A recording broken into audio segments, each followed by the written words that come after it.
On today's episode of You Asked, is the TCL QM6K too bright?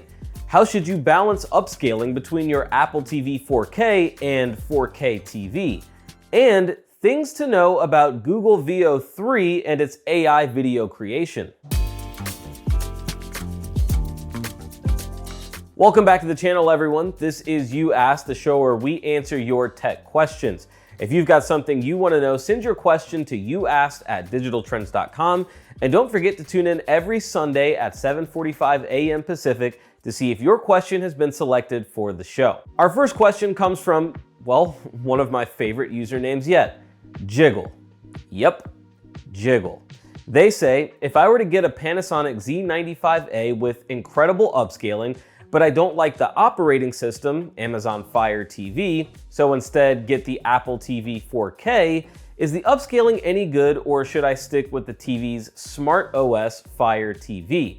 Does the upscaling change in any way if I get an Apple TV over Panasonic's incredible upscaling? There are layers to this one, but I'll try to answer the question in parts to keep it simple. But I also, as always, encourage viewers to weigh in on these questions too, especially if these are issues that you've faced yourself or can help others with. So, Jiggle, the first thing to know is the Apple TV 4K is going to upscale the content to whatever you have set in the format section of the settings.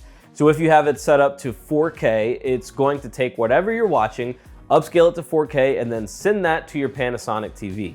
The good news is, to answer your question, yes, the Apple TV 4K upscaling is pretty good.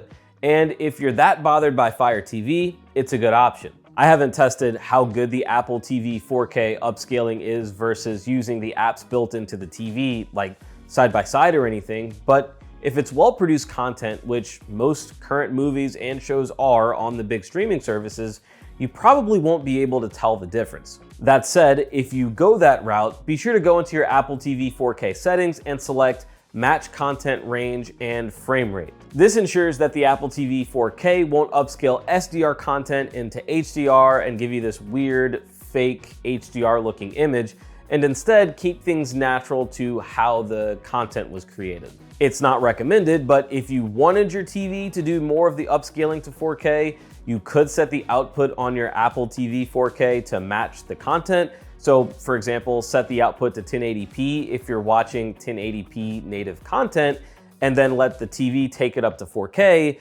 but that feels like too much work for very minimal benefit. And there's a chance you may be doing more harm than good by limiting the Apple TV's upscaling. Next up, Nikhil Subash says, recently I was interested in the TCL QM6K series based on your recommendations. However, during a visit to a local store in Dubai, the model wasn't yet available. Instead, the salesperson strongly recommended the Sony Bravia X90L, praising its color accuracy and picture quality. While I've owned a Bravia before, which unfortunately developed issues after 3 years with costly repairs, I'm hesitant due to the high price. The salesperson also raised concerns about TCL and Hisense, particularly regarding high brightness and potential for eye strain for children. As a parent of a 3-year-old who enjoys watching YouTube, this gave me pause. Could you kindly advise which model would be the better choice for 2025 considering durability, eye comfort, and value? Are there any upcoming releases in the next 2 months worth waiting for? Thanks, Nikhil. To address the eye comfort issue, first, I am not a doctor, that is clear. However, I do have a degree in journalism and spent more than 10 years reporting, so I know how to do research with credible sources, which tell me that it's more the amount of time spent in front of the TV than the TV picture itself that can cause eye strain. Though none of us that spend long amounts of time in front of screens for work follow this advice, it is recommended to take 15-minute breaks every 2 hours. Take your eyes off the screen, focus on something else in the distance. So do with that what you will in terms of eye comfort for you and your 3-year-old. I'll also note that in the test that we did on this channel, with results that you can see in each of these TVs reviews on this channel, the Sony X90L's peak brightness is around the same and often higher than the TCL QM6K. I wouldn't recommend maxing out the brightness on either of these TVs if eye comfort is a concern, but In SDR, peak brightness in a 10% window was just shy of 600 nits on the Sony and around 650 nits on the TCL, so not too far off there. But in HDR on the Sony, you're looking at 1600 nits in smaller windows and 800 nits with full screen white. And in HDR on the TCL, tests came back at 750 nits in a 25% window, which means that number would be even lower once you get to full screen white. So I wouldn't worry about the TCL being too bright because in HDR especially, the Sony kicked out significantly higher numbers. In terms of color, the X90L was very accurate out of the box, as you'd expect from a Sony TV, but to quote the reviewer, the TCL was one of the most accurate TVs tested at its price point, which, by the way, retails for $200 less than the Sony, at least here in the US, and it sounds like the TCL is the cheaper option for you in Dubai as well. Bottom line, if the TCL QM6K has your eye, you won't be disappointed, especially with what you'll pay for that kind of performance. And finally, as far as TVs coming out in the next 2 months that might sway your interest away from the QM6K, I'm not aware of too many coming in that price point that haven't already been announced this year. You could take a look at the Hisense U6QF that may be around that same price.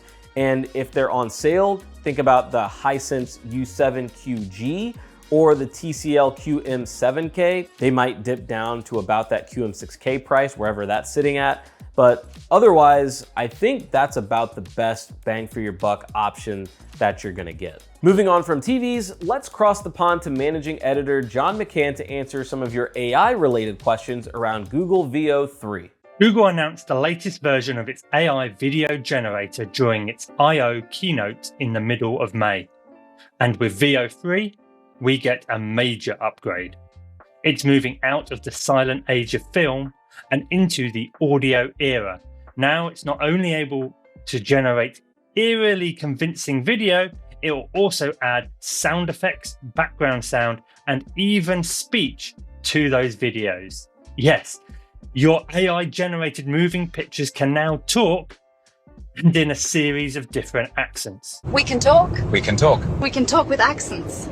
Oh, I think that would be marvellous. Yes, it is very fun. But yeah. Has it got the British one nailed? Not quite in the view of this particular Brit. There is still a little bit more work for Google to do. However, what it is able to do is already impressive, and we've shared some of these examples on our social feeds, which has really got you talking. David wants to know how to access Veo 3, while Tuin wants to know if there's a cost involved. Well, David, it's no surprise you want to try it. Veo 3 is a very interesting engine with a lot of possibilities. However, getting to use it is a little trickier. First of all, you have to be in the US. Veo 3 isn't available in other countries at the moment. And you'll also need a subscription to Google's AI Ultra plan. How much is that? $250 per month. That is a lot of money and means that not many of us will be rushing to try it out right away. Meanwhile, Eddie asks, is this attached to Google Gemini? Well, Eddie, yes, it is. If you're able to spring for $250 a month, you'll be able to access Veo 3 via the Gemini app. You'll also be able to experience it as you'll get access to Flow 4, a filmmaking service which Google offers up, which uses both Veo 3 for video generation, Imagen 4 for image generation, as well as being able to pull from your own image and video sources to create a film style piece of video. And you'll have additional controls such as those to adjust camera angles and editing suites. Thank you, John. That's going to do it for this week's episode of You Asked. We appreciate you, as always, so much for tuning in. Be sure to get those questions submitted and check back every Sunday to see if they were selected to be featured on the show, and we'll see you next time.